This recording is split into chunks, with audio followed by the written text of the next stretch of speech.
تک بحث کرتا رہا کہ بشتی دروازہ نہیں اور پہلے کھولنے کی کوشش کر رہا ہے.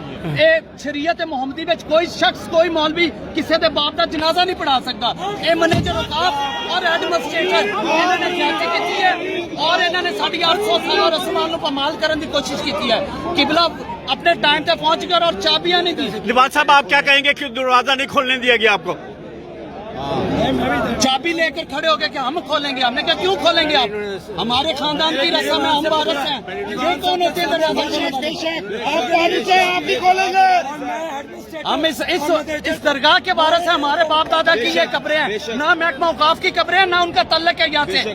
سارا پیسہ لے کر جاتے ہیں, ہم خاموش ہیں. اب یہ ہماری رسومات کھینچین کر سپریم کورٹ کے آرڈر کو انہوں نے وائلیشن کی ہے. ہائی کورٹ کے آرڈر کی وائلیشن. آپ کیا کہتے ہیں آج کے ہائی کورٹ نے اور سپریم کورٹ نے واضح لکھا ہے سجادہ نشین پرفارمنس بائی رسومات, محکمہ اوقاف اونلی متولی انتظامات. تمام ایڈمنسٹریشن جو ہے محکمہ اوقاف کرے گا, لیکن سجادگی کے معاملات میں محکمہ اوقاف مداخلت نہیں کر سکتا. ان کے خلاف ہم نے اب ریٹ فائل کرنی ہے جو انہوں نے آج کنٹیم کی ہے. ہمارے پاس سارے ریکارڈز ہیں. جی ٹھیک ہوگی.